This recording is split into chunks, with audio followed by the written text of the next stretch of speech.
With the release of Marvel came a lot of powerful commanders. Everyone's looking at Doctor Doom, Tony Stark, or the unbeatable Squirrel Girl, but those decks are a little too popular for some people. But if you keep looking through the legendary creatures from the set, you'll notice there's a lot of commanders that no one is talking about. This is how I found Ironheart Clever Champion. She's a 3/4 for 4 and a blue with Improvise, so you can tap your artifacts to pay for 1 generic mana in her cost. She has flying, and non-creature spells you cast have Improvise. On the surface, she seems just like any other generic mono-blue artifact commander, until you stop to think for a second. This ability is essentially Urza's ability, but it's a little bit less broken. That means no one will know what hit them before it's too late. The whole goal of this deck is to get your commander out as fast as possible, then power out a busted artifact or cast a massive instant or sorcery. Let's start off with the creatures. There's a ton of good artifact creatures that can help progress our game plan. There's Ethereum Sculptor, Foundry Inspector, and a new card from Marvel, Shuri, Wakandan Inventor. These all reduce the cost of your artifacts by 1. You'll notice though that Ironheart just so happens to be an artifact, so Ethereum Sculptor and Foundry Inspector essentially reduce her cost by 2. Forensic Gadgeteer is one of the best value creatures in the deck. Anytime you play an artifact, you get a clue token. Both the artifact you cast and the clue token can be used for improvising your commander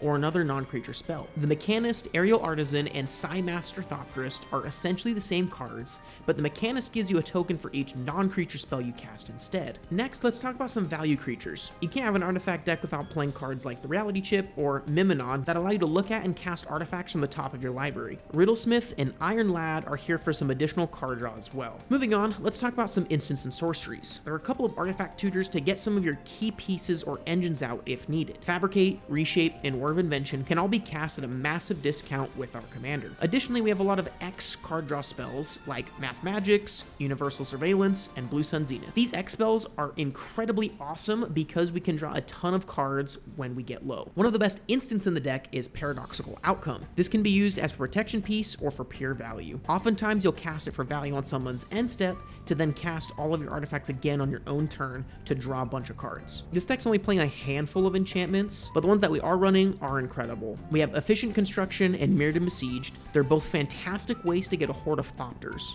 We also play Unstoppable Plan to allow us to untap our artifacts on our end step so we can hold up answers for our opponents. Now let's talk artifacts. Mishra's Bauble is easy to use with cards like Emery. Paradise Mantle can help us get additional blue mana when needed as well. Some of my favorite artifacts in the deck are Repurposing Bay, which allows us to grow from a 0 mana artifact to a 1, then a 1 to a 2, and so on. Uthros Research Craft is incredibly good at drawing us cards as well, and can be used as a massive beater in the late game. This deck also plays the Endstone. This card is incredible in this deck. You can turbo it out incredibly quickly and get an insane amount of value out of it. This deck can win a few different ways. The easiest and probably the most boring way is with Hullbreaker Horn, Glaring Fleshraker. Essentially, you'll just keep bouncing 2 artifacts back and forth from your hand, draining the entire table. Probably my favorite way to win is with Cyberdrive Awakener. Once your board is full of artifacts, you can slam this down and swing out and kill everybody in the same turn. Additionally, Krang, Mastermind, and Kappa Cannoneer get massive over the course of the game. Overall, this deck is a ton of fun to pilot, and it's fairly cheap as well. The list is in the description if you want to pick it up. Alright,